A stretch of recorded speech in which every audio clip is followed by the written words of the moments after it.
You're listening to episode 284 of The Secular Buddhist.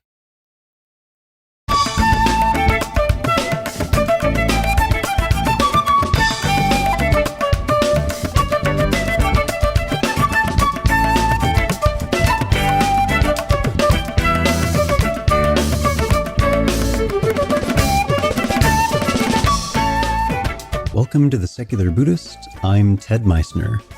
The Secular Buddhist is the official podcast of the Secular Buddhist Association, a grassroots-driven effort to answer the needs of secular teaching and practice for contemporary society. The podcast has interviews and roundtable discussions pertaining to engaged Buddhist training and practice, and the SBA website has show notes for each episode along with resource materials. Though the podcast focuses on core practices from a secular viewpoint, more traditional teachings are welcome and openly discussed. Robert Wright joins us to speak about his book, Why Buddhism is True.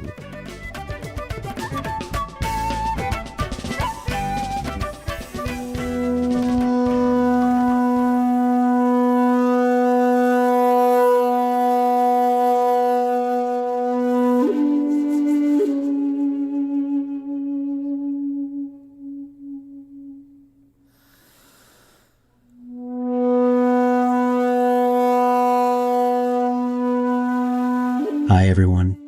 I want to mention that I will be teaching a mindfulness-based stress reduction, or MBSR course, live online through the presentmomentmindfulness.com website starting in January.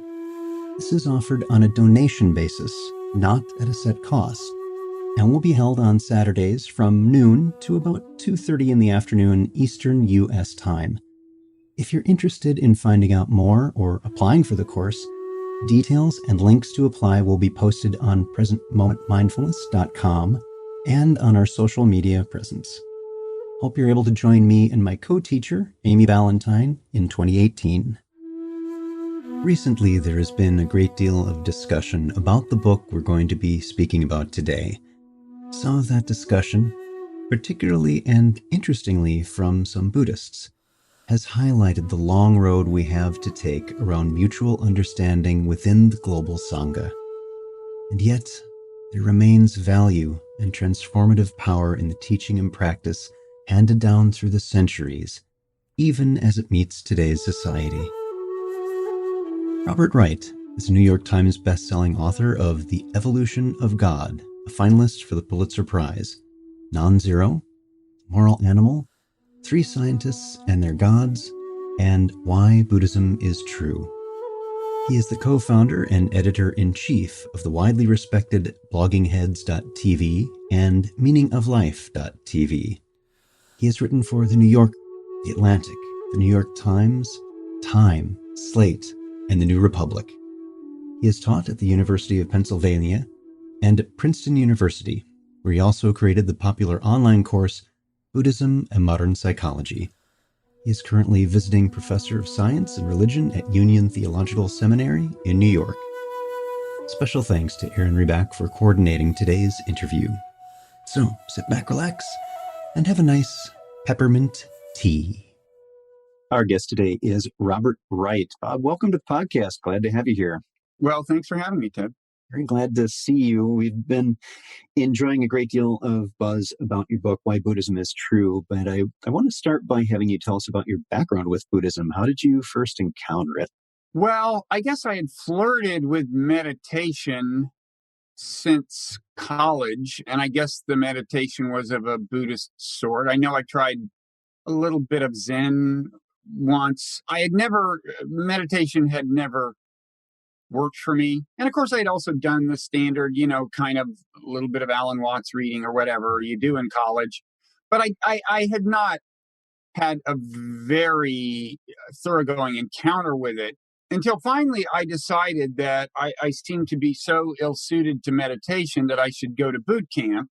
And at the encouragement of someone, I actually went to a 1-week silent meditation retreat at the Insight Meditation Society in Massachusetts. This was in 2003. And for the first time, I felt that meditation worked. I mean, that's almost putting it mildly. I had some kind of dramatic experiences and And even leaving aside dramatic experiences while meditating, there was just kind of a gradual transformation of my consciousness as the week proceeded. And how about over time? How did that continue to grow in your life?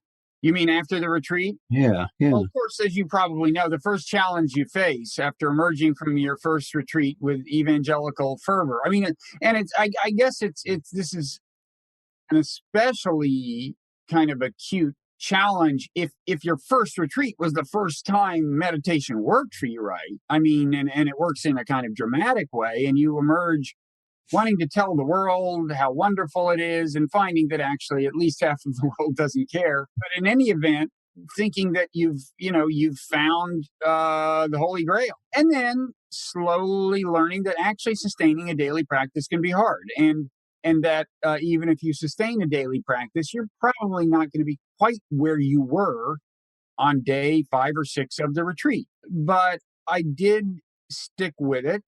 I think after a few years, I did kind of lapse, but then I went to another retreat in 2009, right after a previous book of mine had kind of finished it was a few months after publication, and I was kind of done promoting it. So I went to another retreat. That was just my second retreat. And that put me back on the path in a more enduring way. Mm-hmm. And I've found since then that, I've gone on a retreat a little less often than once a year. But I do think for me, that's a good frequency. It's a good way to sustain the practice. Yeah, it's interesting to find our own balance on how often we do this. I'd done another interview just before this one where Kriti, the person I was speaking with, who's a Zen priest, went to 5 retreats a year, and that was the right cadence for her. So you really got to feel this out and find out what's. I'd love that if I could spare the time. Yeah, yeah. So let's talk a bit about your book. It's been referred to as a continuation of your story from The Moral Animal. And I wanted to ask if you saw it that way. Was Buddhism or meditative practice an explicit aspect of that previous work? This book does grow naturally out of the Moral Animal, which I published in 1994, it was about evolutionary psychology. And what I mean when I say it grows out of that book is that I noted a couple of things about human nature according to evolutionary psychology. One is that we're not designed to be happy, at least not enduringly. Natural selection, if you look at what its criteria for design are, they actually boil down to one thing: getting genes into the next generation. Genetically based traits that get genes into the next generation better than rival traits that are floating around in the population will flourish and become part of the species. And if being sad helps you get genes in the next generation, then sadness there will be. Or anxiety or fear. Anxiety, fear are definitely built-in things, and they're even more problematic in a modern environment than they were in the environment of our evolution. And also, if the evaporation of gratification will help you get genes in the next generation, then that will happen. Of course, this is pretty central to Buddhism, the fleetingness of pleasure. And when you think about it, it just almost has to be that way. I mean, if you imagine an animal eating a meal and going, okay, I'm good, and just being enduringly contented, never getting restlessly hungry again, or say having sex once and then basking in the afterglow forever, never needing to have sex again. I mean, you're imagining animals that aren't going to do well in the genetic marketplace. Those went extinct quite some time ago. Yes. One meal will not do it for a lifetime. So it makes sense that we would have that gratification would fade and be replaced by this kind of restlessness. And as I'm sure a lot of scholars would say that although one way to translate dukkha is suffering, there's also, in the original meaning, a lot of people think a strong connotation of kind of unsatisfactoriness. And in fact, some people even translate it that way. And that makes perfect sense from the point of view of natural selection. A continual unsatisfactoriness, kind of just recurring and recurring and recurring. So anyway, I noticed that according to natural selection, we're not designed to be happy. And I also noticed that we're not designed to always see the world clearly. Again, if having illusions will help you get genes in the next generation, then illusions there will be. if having illusions about the kind of person you are will help, and if even having illusions about the extent to which there is, this distinct solid self in there will help. If that will help get genes in the next generation, then illusions like that can actually be built into human nature. And, the only point in that book where I quoted the Buddha was in making the point that when we pursue social status, we kind of convince ourselves that our rivals are unworthy. And that is a kind of delusion. They may sometimes be unworthy, but we tend to overstate the case, and we tend to conclude that whether they are or not, like morally unworthy, right? We're the one who deserves this job or this mate or whatever, and the rivals don't. And there was a quote from the Buddha that spoke to that very point. But that was the only time that was the only reference to Buddhism in The Moral Animal. And I don't think I really understood when I finished that book how these two features of human nature, we're not naturally happy. A lot of suffering is built in, and we're not designed to see the world clearly. I don't think I really understood how centrally that combination of figures in Buddhist thought, right? And I don't think I had seen the connection that Buddhism makes, at least not the way I would see it now, which is to say, basically, the reason we suffer is because we don't see the world clearly, and then that's also the reason we make other people suffer. It's the reason we, behave badly, you might say, and so the seeds were planted in when I wrote about evolutionary psychology, but then I had to learn a lot about Buddhism before I could write this book. Maybe not enough, some would say, but I did my best. What I liked in here is that you did things like bring in scenes of The Matrix, make references to this, and you made this very approachable to people from a contemporary Western, I would say typically American cultural context, which is why I think this is resonating so well with so many people. But there's also been some churn. We noted you use the word true, the capital T in the title. And even though you were quite clear on the very first page about what you meant, it wasn't enough. So I'm wondering if you might unpack a little bit this sometimes tense meeting place of ideological adherence and I would say a healthy skepticism. Right. So, yeah, you're right. I do have a disclaimer. I have a little note to readers at the beginning saying, obviously, I should, if you're going to have a title like this, Why Buddhism is True, you need some careful qualification somewhere. We might as well get it out of the way. So, for starters, I'm talking about the naturalistic part of Buddhism. A part of Buddhism you might loosely group under the secular Buddhism label.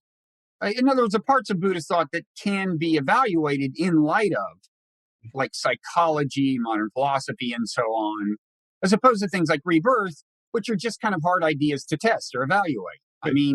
Could be, I just don't know, but I'm not denying it's the case. I just have no evidence that it is the case, and it's not part of my belief system. And it's not really subject to ready evaluation. So that's one thing. Another thing is, like, granted, there's no one Buddhism. Even if you confine yourself to the naturalistic part, there are differences of philosophical emphasis and so on among different schools.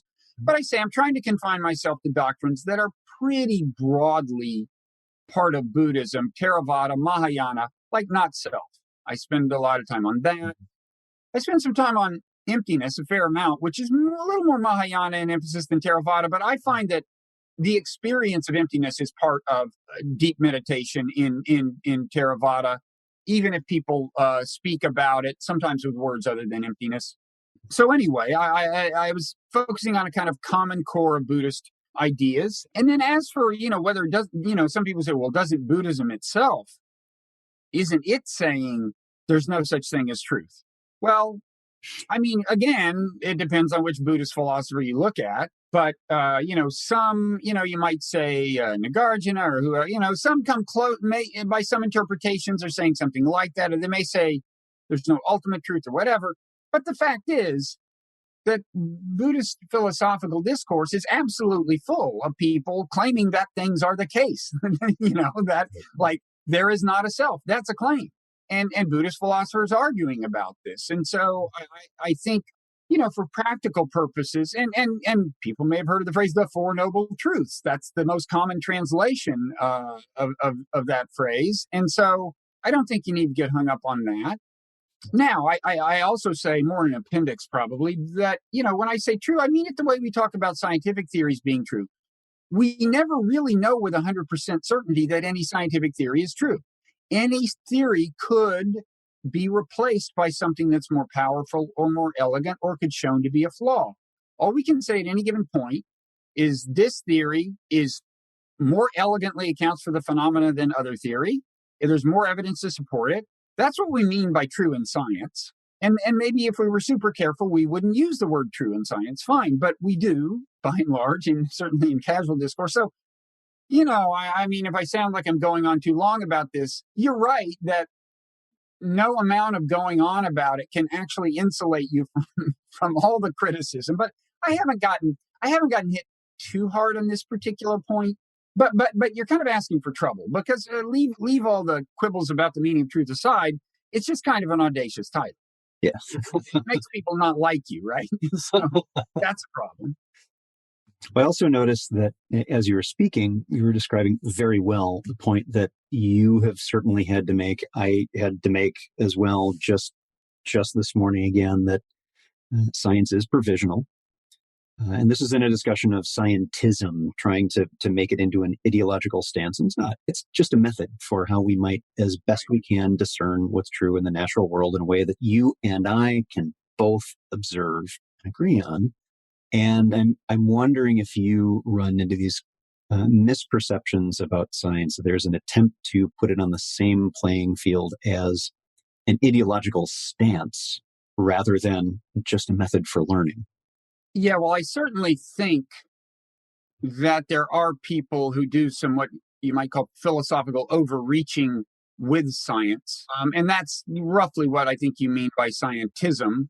The idea that science is the only source of authority for all matters. I mean, a good example is Lawrence Krauss's book, Why There's Something Rather Than Nothing, where he says physics has solved the long-standing mystery of why there's something rather than nothing. Well, I'm sorry.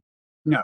I mean, the whole point of that question, why is there something rather than nothing, is that it's like imponderable. I mean, if you say, well, wait, this thing started, this was the first thing, then you say, well, then where did that come from and why is it so? And, I think the new atheists kind of, some of the new atheists, I think, do a little of this. I think Sam Harris overreaches in the realm of moral philosophy. I think Dan Dennett, I personally think he overreaches. He makes the problem of consciousness sound simpler than it is. And so I think, intellectual humility is a good thing. And not what you wouldn't imagine somebody who wrote a book with a title that mine has. Imagine if that's a view of mine. So I guess I should work out this paradox at some point.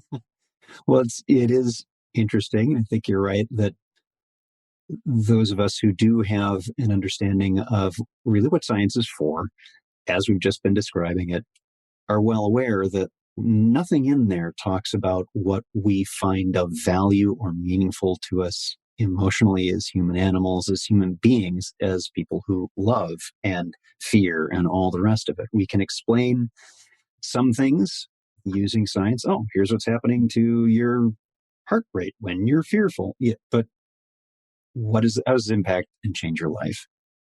And we don't begin to assert that science has that. And yet that's always the accusation when we provide evidence to the contrary, because we like doing that kind of thing. Mm-hmm. There's just a dismissal and an avoidance of really addressing, hey, that's not what we mean. And I imagine you run into that here and there as well. Yeah, to be honest, whenever you write a book, you find that a number of people don't get out of it exactly what you intended, but you never, you're constantly finding things that you think are misunderstandings, misrepresentations. You never know to what extent that's your own fault.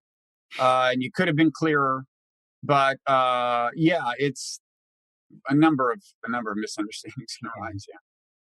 So I want to shift a little bit. You mentioned in the book that you had a breakthrough on retreat, and I'm wondering if you'd tell a bit about that story and how that impacted you.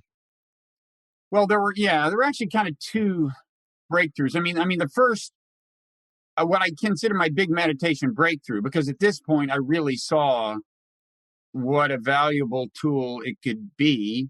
I guess it was maybe the third day of the first retreat. The first 2 days had been hell. Couldn't focus on my breath. I guess I was getting a little better at it, but I kind of just really was not a happy camper. I imagined that everyone else at the retreat was doing better than I was, and I'm sure in some sense almost all of them were. Then on the third morning, I had a little too much coffee, and I had this like jaw grinding sensation. If you get over caffeinated, you can feel kind of tension in your jaw. It's a very unpleasant feeling. And I was trying to meditate, and it was intruding on my meditation. And then I thought, well, what they say you're supposed to do with mindfulness meditation is not run away from unpleasant feelings, accept them, experience them, observe them. So I kind of said, well, okay. And I sat there and kind of observed the feeling. And then just all of a sudden, I had this shift in perspective where I thought, well, the feeling is still there, but it's in my jaw. And I'm not really in my jaw. I'm like looking at it from a different place. So it's not a problem. So the feeling persisted for a while, but just suddenly was no longer an unpleasant feeling, which is an amazing thing when you think about it. I mean, many of your listeners don't need to have this explained to them. They've had the experience, but it certainly got my attention. And of course, as you know, this kind of technique, just accepting a feeling and observing it rather than trying to run away from it if it's unpleasant, can in principle work with anxiety and various other sadness, and you can change your relationship to the feeling. Of course, you have to be careful with the language, because when you say, well, I'm detached, there's just this irony that by accepting a feeling and in some sense getting closer to it, not running away from it, you do acquire what could be called a critical distance, at least metaphorically. Right. And that's just an irony. And some people, if you say you're more detached, they're like, well, no, but you're really more in the feeling, right? And different people want to describe this different ways, and may have different and may have to some extent different actual experiences while meditating. That may be part of it. But in any event, that was certainly one big moment on the retreat. So what's been the most difficult thing for you in contemplative practice or within Buddhism? I think sometimes it's hard to keep the practice up and to get up every morning and do it, which is what I try to do. I feel that I've had an unfair advantage while writing and publishing the book, because it's like, well, if you're writing a book about it, obviously you have to get up and meditate, right? It's like, this is not hard. What are you going to do? Like, show up on your book tour, go to a bookstore and give a talk and say, by the way, I just wrote a book called Why Buddhism is True. I don't actually meditate. No. So it's a little easier to sustain it in a way. But at the same time, even in years, since 2009, I had been pretty good about keeping it up. And, the key is, the saving grace of it for me is that even if it's a morning where you're having trouble focusing, and in fact, again, I am a particularly difficult case with meditation, very short attention span. That's why I had to go on a retreat before I had any success at all. So in the morning, I can go 5 minutes before I remember that I'm supposed to be meditating. It's just my mind, reeling. But then the saving grace of the practice is that you don't have to succeed in focusing on all that many breaths before you just feel a little different and a little calmer. And I'm kind of repeatedly amazed at how just like 5, 6, 7 consecutive breaths, although that actually may be difficult to attain on a given morning, they right away, if you're really focusing on the breaths, you just, you're calmer. And of course, that's only the beginning of what the point of the kind of meditation I do is, which is basically Vipassana / mindfulness. But still, it's the fruits of this are so within reach in that sense, right? If you just sit down and do it. I was talking to Dan Harris about this, who wrote the 10% Happier book, and we were both agreeing that it's just kind of funny that even though the practice again and again shows you that it's worth it, every day, it can be easy to fall off the wagon. Yeah. If you don't stick with it. I usually supplement that with something a little more Later in the day, if I'm feeling tense or anything, I might sit down for another 5 minutes. But the key for me is to do it every morning. Yeah, I'm sure one or two listeners to the podcast might be resonating with that problem of consistency. So how about your favorite part of contemplative practice, or the one that has helped you most? What's that? A couple of things come to mind. Is one is just getting a little deeper into even my morning practice, where you get beyond just being calm. You start getting absorbed in things like I have this refrigerator that hums sometimes, and you just, suddenly, I mean, two things. You actually realize a hum is more complicated than a hum. It's actually not monotonous. A refrigerator's hum actually consists of several different sounds. And since they seem to be varying kind of randomly with respect to one another, there's an infinite number of possibilities, right? It's always changing. And it's actually a beautiful thing to get absorbed in when you're in that state. So that's a great thing. I mean, at the other end of the spectrum, I would say when I'm on retreat, and your entire day's consciousness can be more like that, right? Where you're just, walking up to trees and just you find yourself running your hand over their bark because it's so beautiful and richly textured. So it's and this is also kind of the biggest surprise for me is just what it does for your appreciation of beauty, because I'm not naturally a super aesthetically sensitive person, but to me, that's the most consistently rewarding part of the practice. I'm glad you brought up refrigerators. My first meditation timer was my refrigerator. That's all I had.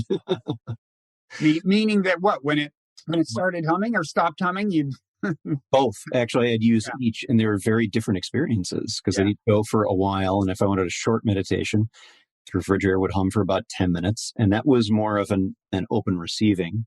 Uh-huh. And then if I was using the 40 minutes in between the silence, that was more of a focused. Uh-huh. Uh-huh. So it was amazing having this dance with this inanimate object and helping me become more awake. Yeah. So what else would you like to share with the listeners? Oh, gosh. I mean, I guess in terms of things about my book that have resonated with people who already have some experience meditating, and I like to think it's of use to people who haven't meditated. I mean, Sharon Salzberg very nicely blurbed the book and delivered what I consider the ideal blurb. She said it's of use both to people who are wondering what all of us is about and experienced meditators. And I like to think that that's true. And it was so generous of her because there's a lot of things Buddhists could get hung up on about this, beginning with the title. I mean, and as I said, I've gotten some of that, but she's a very generous person. And she's I knew her before I even actually went to a retreat. And of course, she is one of the co-founders of IMS where I did the retreat. Anyway, I digress.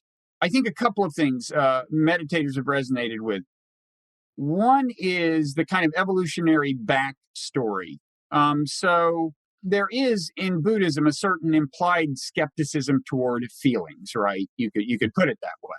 And I think evolutionary psychology, in helping us understand the origin of our feelings and what they were for, and also how some of them misfire in a modern environment, I think is helpful, possibly more to beginning meditators. I don't know, but I think it's useful to realize that, something like anxiety. I mean, first of all of our feelings were designed to get genes into the next generation, which may or may not be something you want to emphasize or do. There's no reason we have to accept natural selection's value system.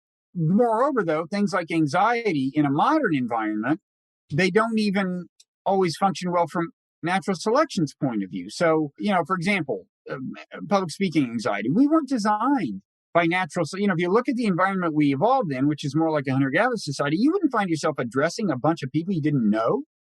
That's going to make you crazy. I mean, it is natural to have concern about what people think about you. So social anxiety is natural, according to evolutionary psychology, but we're put in all these unnatural situations where the anxiety just does no good in any sense. It doesn't even lead to productive preemptive measures, as anxiety does when it's working, right? Like you're worried your child may get hurt if they wander off, and so you keep them from wandering off.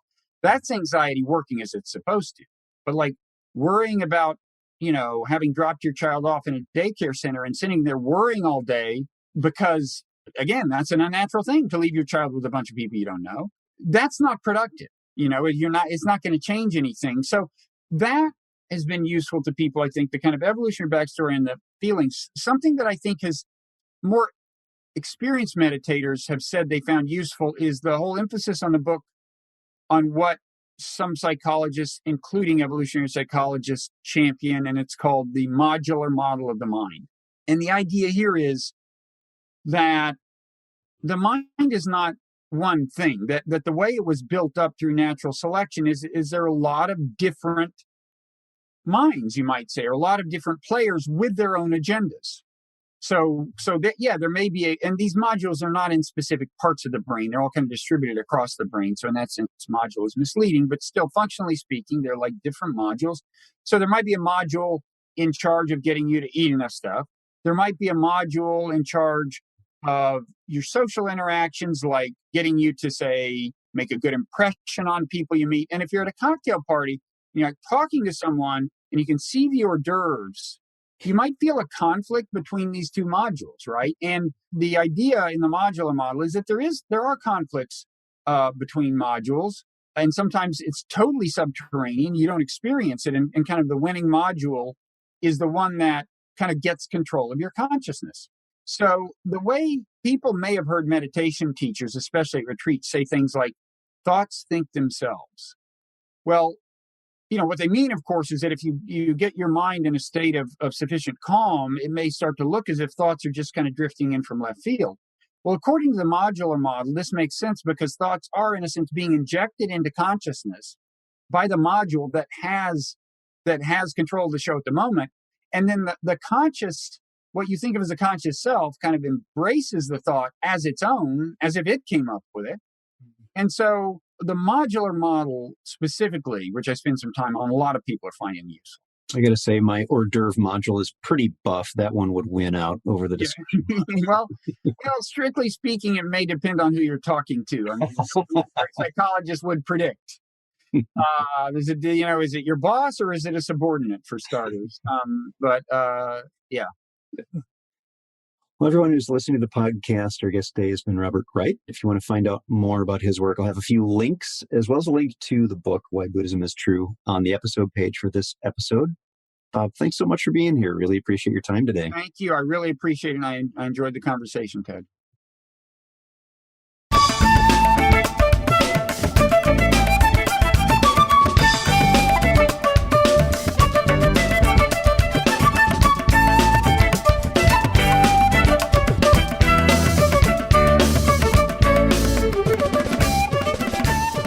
Thanks for listening. If you'd like to hear more about something you've heard in today's podcast, please come visit the SBA website at secularbuddhism.org, and you'll find an entire webpage devoted to this and every episode. Discussion about this episode can be found on the episode page itself, along with show notes. Sound editing, mixing, and mastering provided by the generosity of Anthony Dominello of StructureFromSound.com. The music for The Secular Buddhist is used by permission from John Kaizen Neptune's CD, Steps in Time. Additional music is provided courtesy of Monty Levinson of Taihei Shakuhachi and Rodrigo Rodriguez. Their websites are linked on the SBA site on the About Podcast Music page. Until next time, remember, every moment you have a choice. Make it the best you can. See you next time on The Secular Buddhist.